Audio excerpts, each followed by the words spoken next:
Vamos con una historia que es de verdad fascinante. Ocurrió en una base del ejército de los Estados Unidos. Y es una de esas historias que lo tienen todo. Frustración, mucho ingenio y sobre todo una venganza tan sutil como demoledora. Y todito, empieza con esta pregunta. Porque para darle una lección a un auténtico tirano, un grupo de soldados no recurrió a la fuerza, recurrió a la burocracia. Su plan era muy simple: conseguir que su superior, a efectos prácticos, dejara de existir. Pero claro, para entender por qué llegaron a una solución tan drástica, primero hay que conocer al hombre que lo provocó todo, el sargento. Fijaos en esta frase. Así es como un soldado llamado Jim describía a su sargento primero. Imaginaos al típico superior que, según Jim, usaba su rango para amargarle la vida a todo el que tenía por debajo. Un tirano en su pequeño feudo, vamos. El escenario aquí es clave, ojo. Estamos en Fort Lewis y Jim y sus compañeros trabajaban en una unidad de informática. ¿Qué significa eso? Que tenían acceso directo a los historiales de personal y, lo más importante, a las nóminas. Y claro, el comportamiento de su jefe día tras día, pues, agotó su paciencia. Dijeron hasta aquí. Y aquí es donde la cosa se pone interesante de verdad. En lugar de poner una queja formal que seguramente no habría llegado a ninguna parte, decidieron usar el propio sistema que ellos controlaban para idear un plan simple, elegante y, sobre todo, letal. A ver, el sistema tenía una medida de seguridad, ¿no? Para evitar errores, cualquier cambio importante en el historial de un soldado necesitaba que dos personas diferentes introdujeran exactamente la misma información. Era un seguro de vida del sistema, pero ellos vieron ahí la puerta de atrás.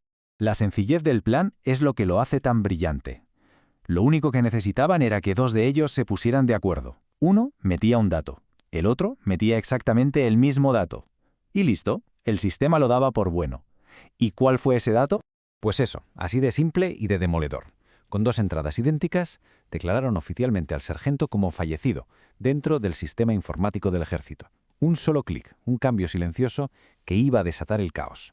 Venga, ahora vamos a ver las consecuencias, porque una cosa es estar muerto en un ordenador y otra, cómo eso te afecta en el mundo real. El primer efecto fue inmediato, claro. El sistema, al leer fallecido, hizo lo que estaba programado para hacer: detener el pago de su sueldo. Imaginaos la escena cuando llegó el día de cobro y el sargento, echando humo, fue a exigir su dinero. En teoría, esto se arreglaba fácil. El protocolo era sencillo. Si el sistema falla, se va al archivo físico, el de papel, y se emite un cheque a mano. Un pequeño lío, pero nada grave. Pero, claro, ellos ya habían pensado en eso.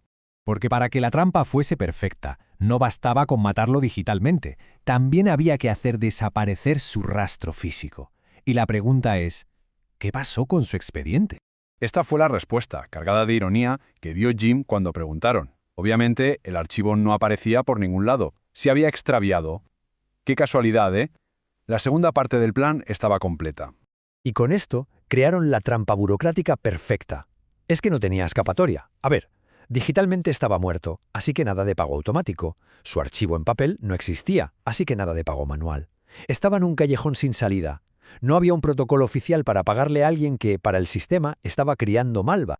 La cosa ya se había hecho tan grande que no se podía arreglar en la base. Tuvieron que mandar una consulta al cuartel general del ejército. Y la petición era surrealista. Primero, que demostraran que el sargento seguía vivo. Y segundo, que les dijeran cómo demonios podían pagarle. El asunto entró en el monstruo burocrático del ejército.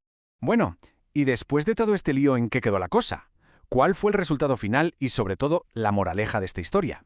Pues, como era de esperar, la respuesta del cuartel general no fue precisamente rápida. Mientras la maquinaria pesada del ejército se ponía en marcha para resucitarlo, el sargento se quedó ahí, atrapado en el limbo, sin cobrar y, por primera vez, completamente impotente. Y aquí viene lo mejor. Esto no fue solo una broma pesada. Provocó un cambio de verdad. El hombre, que se creía intocable, que aterrorizaba a sus subordinados, de repente se encontró a merced de un sistema anónimo y frío al que no podía intimidar. Al final, la lección es esta. Lo que no consiguieron las quejas directas ni las malas caras, lo consiguió un sistema informático. Utilizaron un conocimiento profundo de las reglas del juego para resolver un problema muy humano. Demostraron que a veces la forma más eficaz de tratar con un abusón no es el choque directo, sino quitarle el poder desde dentro. Y esta historia nos deja con una pregunta final para reflexionar. ¿Hasta qué punto el ingenio y la astucia pueden ser, en ciertas situaciones, armas mucho más poderosas que la fuerza bruta o la autoridad? Ahí queda eso.